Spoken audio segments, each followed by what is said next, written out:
I'm here to help women reset and rewild, to embrace and prioritize the pauses in order to reclaim their peace and power.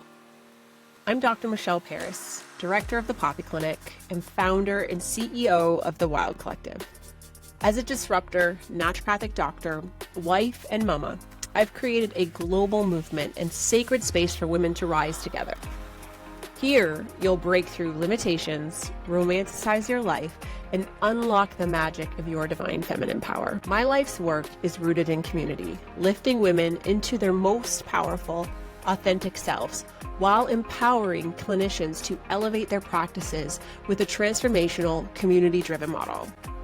I lead a thriving, passion-fueled business and naturopathic practice brimming with abundance, where I can guide women to invigorate their lives through sisterhood and elevate healthcare with a cutting-edge transformational approach. I've witnessed firsthand in my practice how this model sparks consistent health transformation, creates flourishing communities, and brings profitable success. You can have it all, a life filled with abundance, contagious joy, and untethered potential. So pull up a seat. It's time to pour into yourself and tap into your intuition and design a life that's wild, free, and uniquely yours. And I'm going to show you how. This is Wild Medicine. All right. Welcome back to Wild Medicine. We are your hosts. I'm Dr. Michelle Paris. And I'm Dr. Tara. Okay, we are having a really awesome conversation this week on something that you probably wouldn't expect to hear from two naturopathic doctors who deeply care about metabolic health. And that is, spoiler alert, sometimes, and especially in the past before Shed, we really struggled to make exercise a foundational part of our health and well-being. If you know my story at all, you know that I came from, building a very successful clinical practice. And through that busyness, I abandoned my own goals.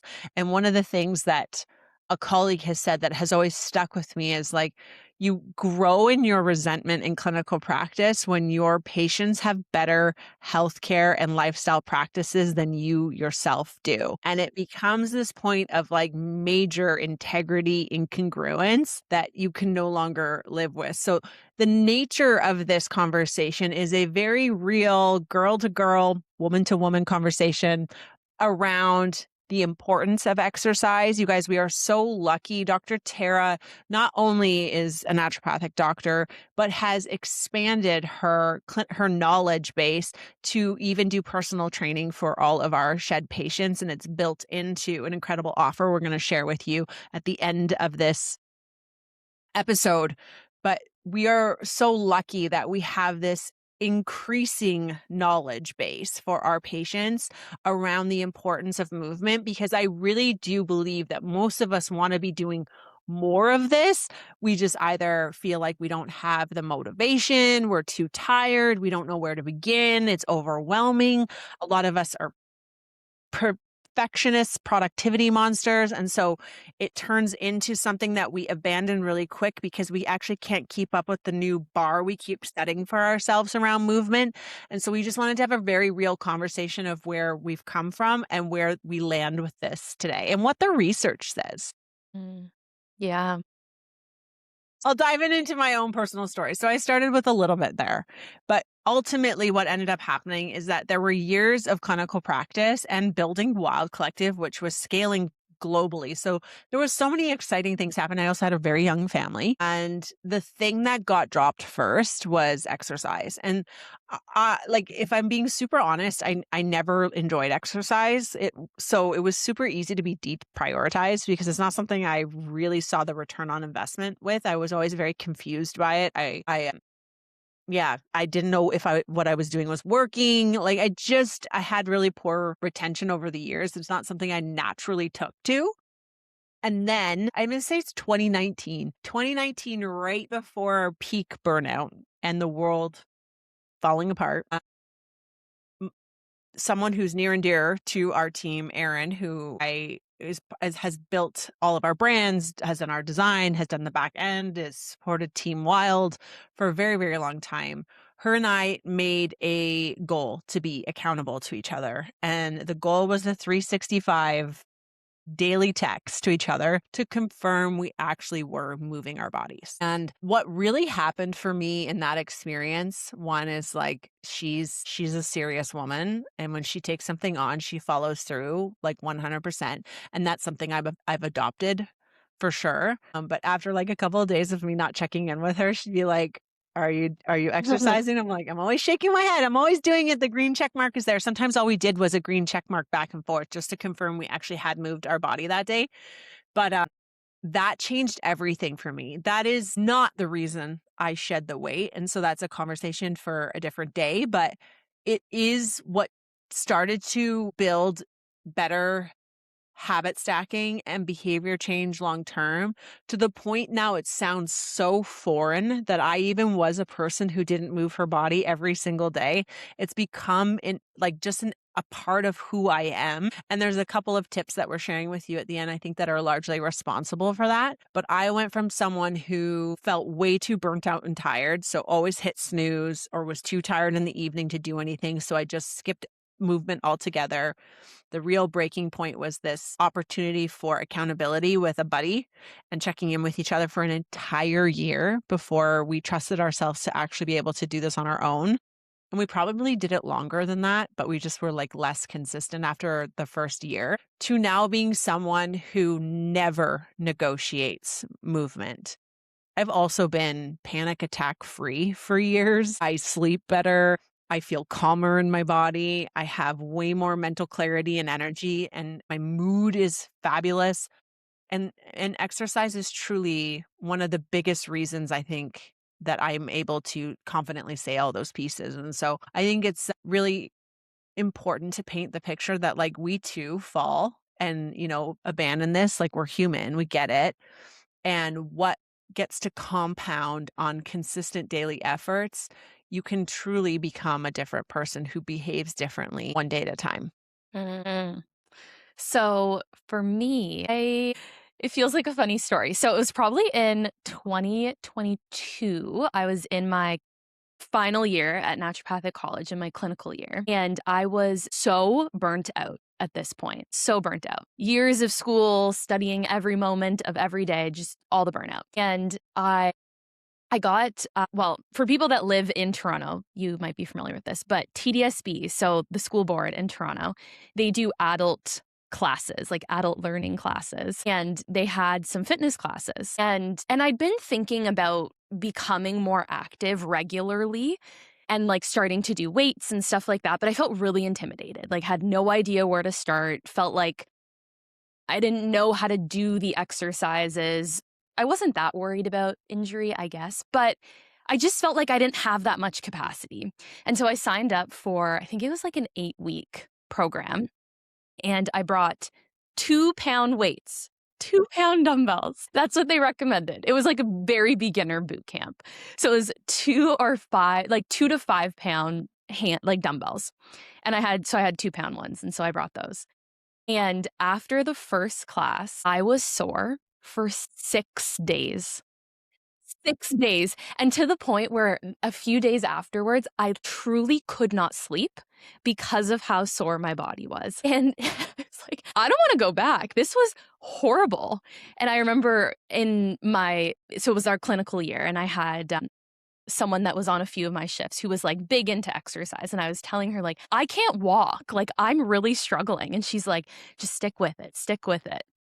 And I'd made the commitment. So I went back. I did all 8 weeks. And I remember saying to this friend, actually, after the first class, I'm like, it's such a shame we have to exercise forever. Like, I hate this thing. I relate. Right? Like, and it's funny because like when I think back, like that was 2022. So it wasn't even that long ago, but I feel so different now. Like now I love exercise. I look forward to it. It's such a big difference. But after I did that 8-week class, then I joined a gym and I started with group classes, and I still do group classes. I do my own workouts, but I still do group classes, and I love them. I think it's For me, and especially if you find a really good group class, I learned so much about proper form, about progressive overload, so increasing your weights over time.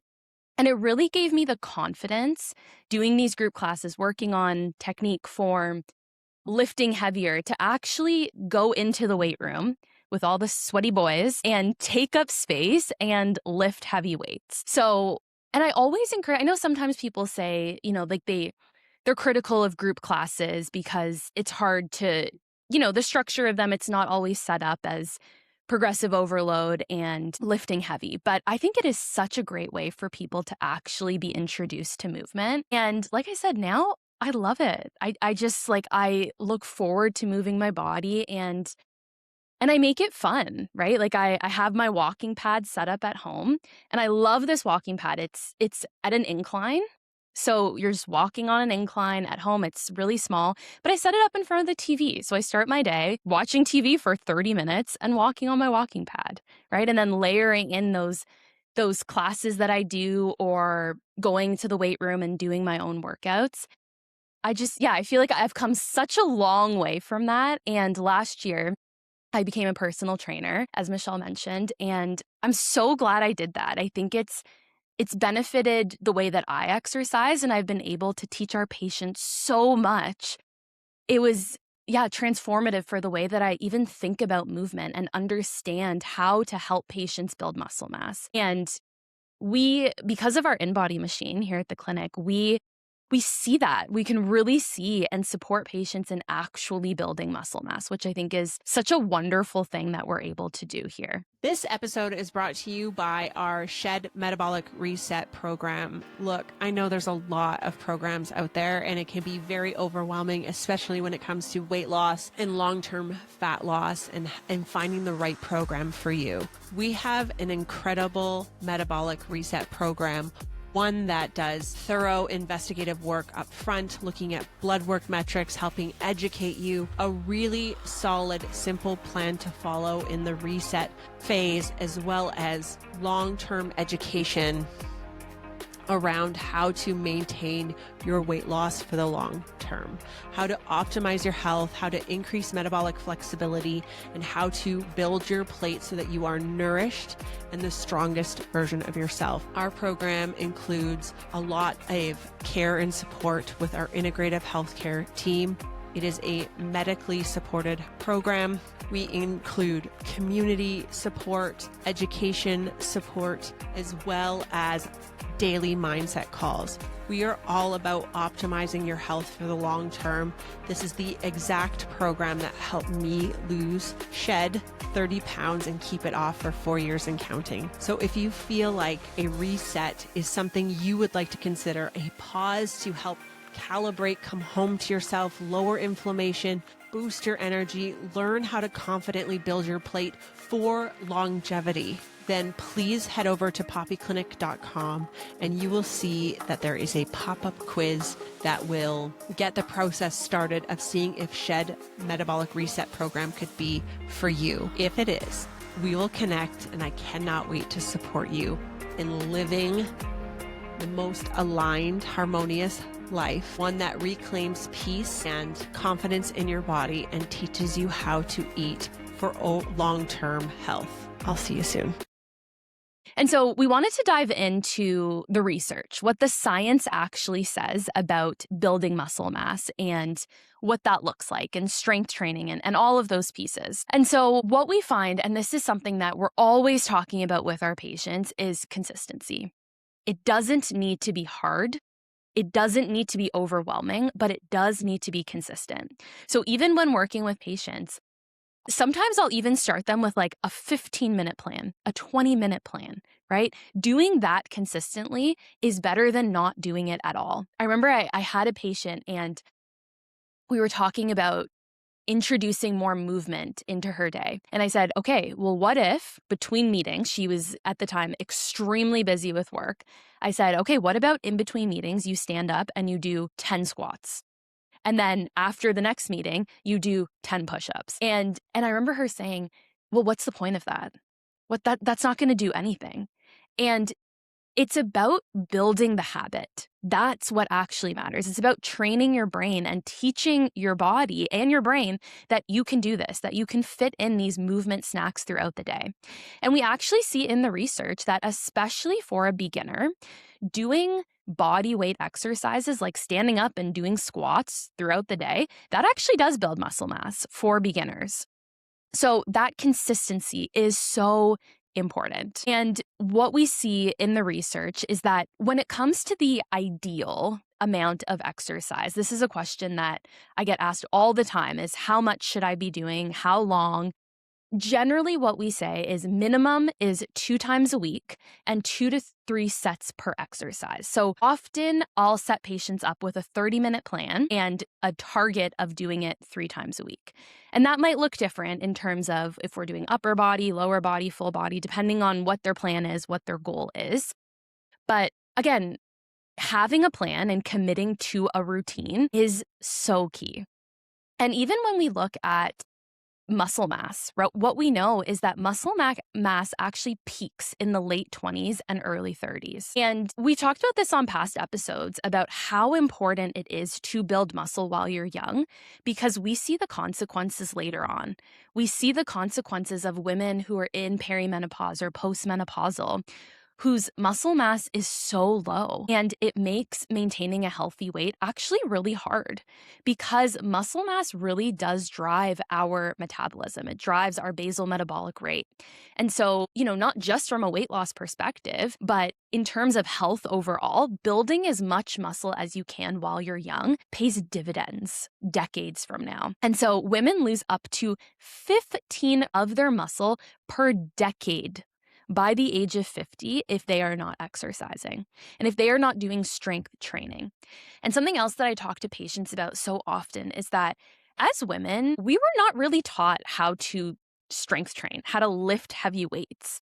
And I think that's a big disservice, right? What we hear is, oh yeah, go walk on the treadmill or go do the Stairmaster. But women don't know how to do, how to squat with a bar on their back or how to do heavy deadlifts, right? And that's a barrier. That knowledge barrier is big.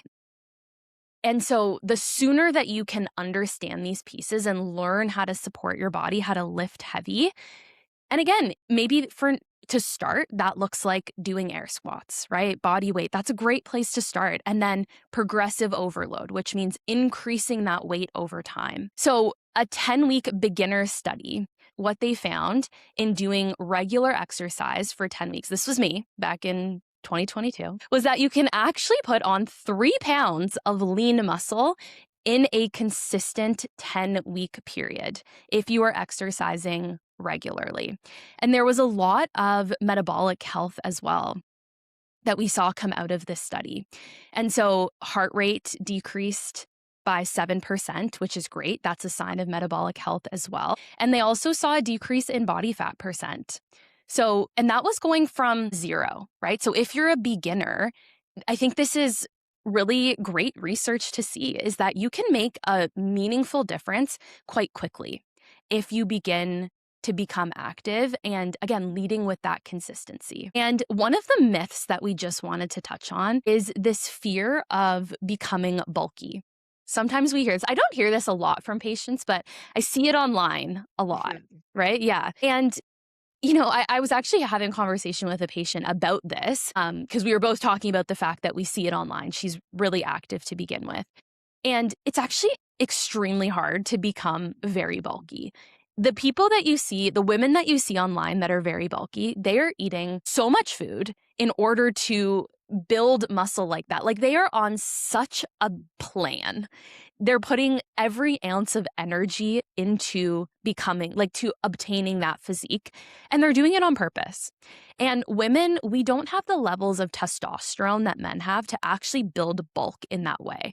And so if that is your goal, again, it is so intentional to achieve that body type. For the average person that is lifting weights, they are building muscle mass in a way that looks like you're toning your body rather than actually becoming bulky. Yeah, I totally agree with that. And yeah, it's not often a common complaint or concern that we have in clinical office, but you're right, on social, it's a thing. Mm-hmm. But I want to highlight like everything that you've just shared with us behind the research. It's just so nice when the research backs what we see in clinical practice.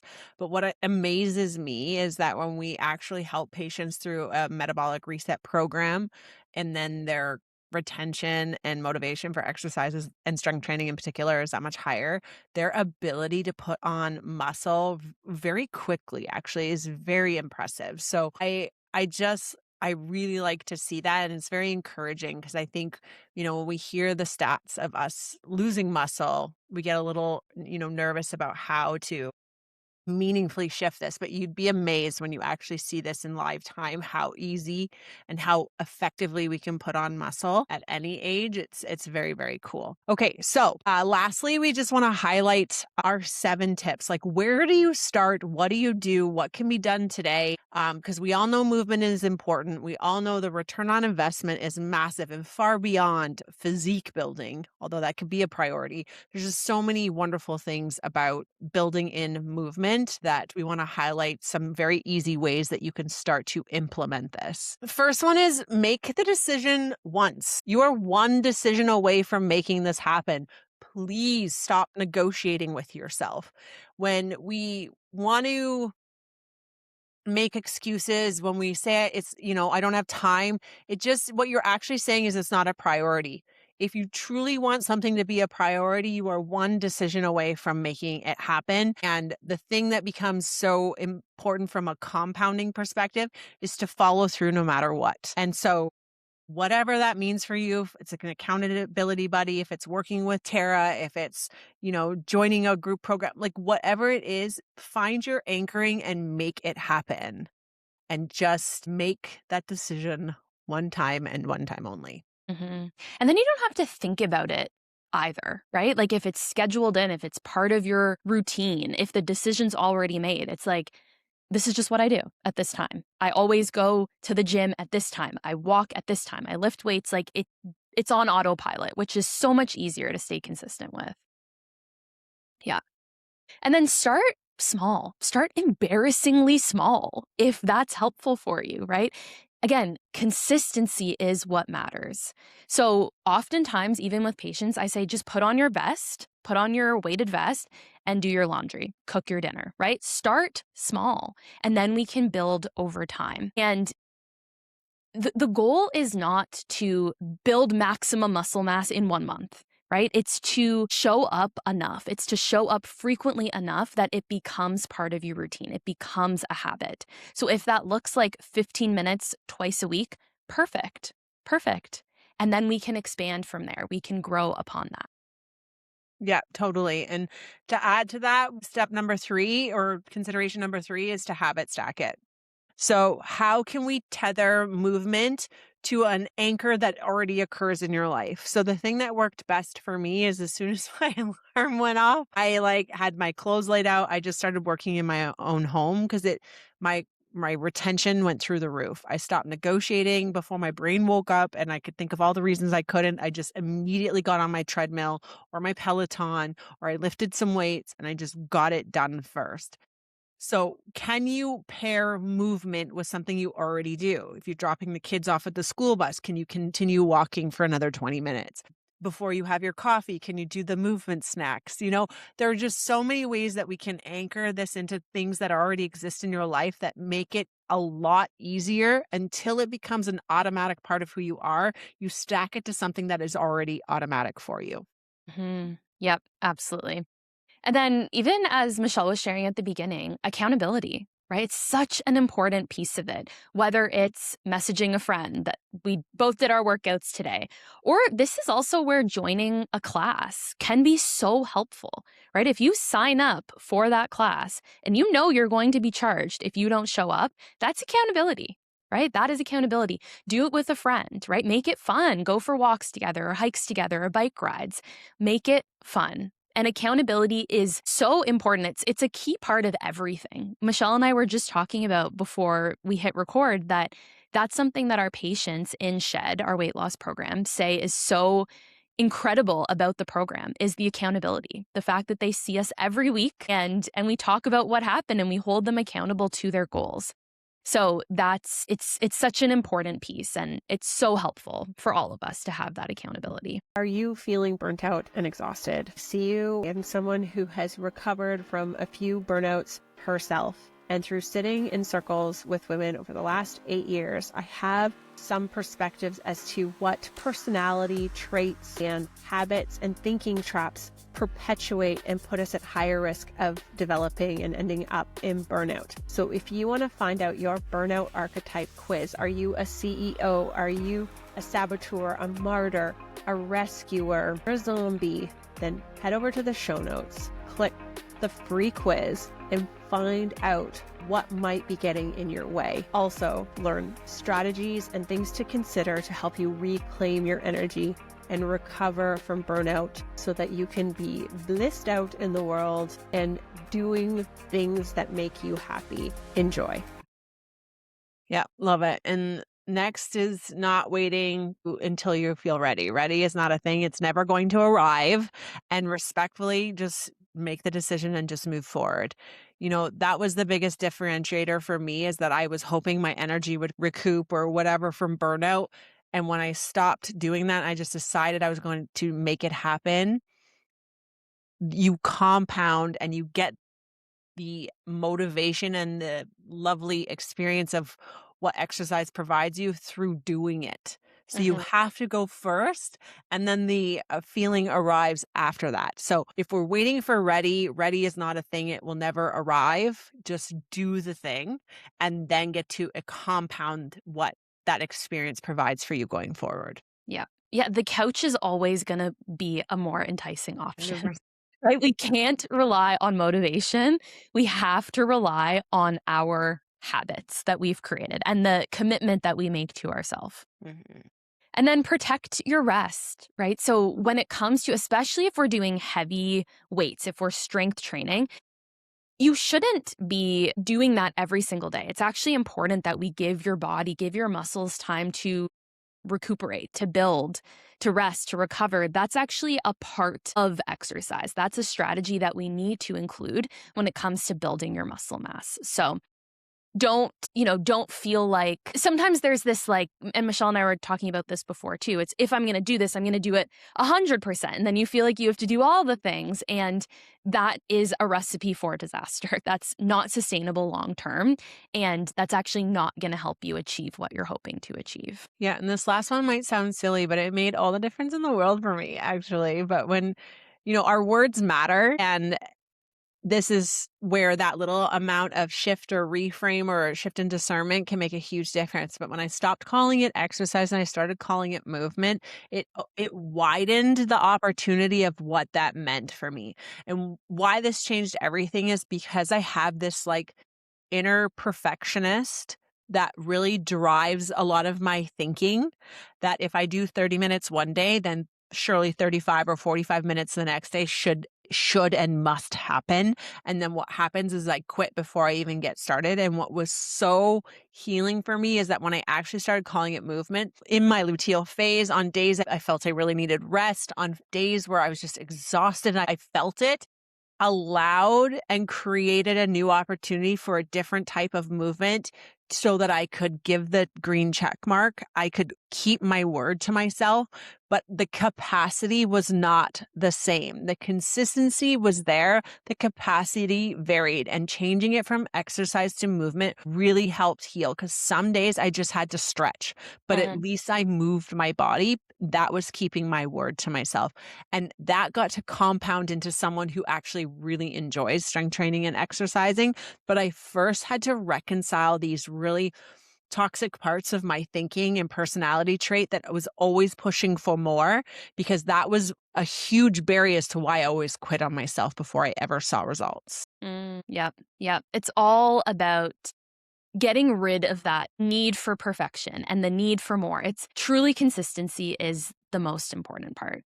And then, like Michelle's saying, you get to a point where it is part of who you are. It's part of how you structure your week. It doesn't feel like a thing you're forcing yourself to do. It tends to become a little bit more enjoyable. And as you start to see those results, right, as you feel stronger, when you step on the InBody and you're like, look at my muscle mass going up, like those things are really validating and they help to move the needle for you. And so, as we talked about at the beginning, we are actively losing muscle mass, right? Assuming that most people listening are over 30. We are actively losing muscle mass. And so it is time. It is time to actually start to take responsibility for our health in this way, to get yourself on a plan or find consistency in moving your body in a way that feels good and also helps you to maintain and build muscle mass and bone health as you age. And so if this is something that you want more support with, I offer sessions here at the Poppy Clinic. They're called Movement and Macros. And we go through, so I do an assessment. We go through a lot of the common movement patterns. I see where you're at. I help you to structure your workouts, and you get a pretty plan with links and videos of me doing all of the exercises so that you understand what they look like and how to perform them safely and effectively. And also we dive into nutrition and helping you really get clear on what your macronutrients, calorie intake should look like to help you achieve the goals that you are after. So if you'd like to learn more about that, there will be links in the show notes for you.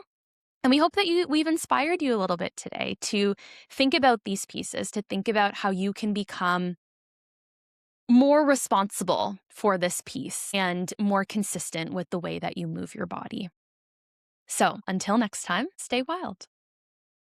Thank you so much for tuning in to Wild Medicine. I am so grateful to have you here, and I hope you're feeling inspired and empowered. If you enjoyed today's episode, please don't forget to subscribe and leave a 5-star rating. It helps us reach more incredible women just like you.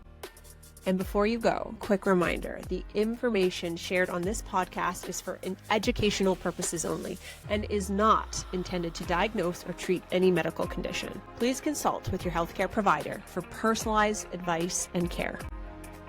And if you're ready to take inspired action and dive deeper into your own health journey, please visit us at poppyclinic.com. Let's rewild and reset your health together.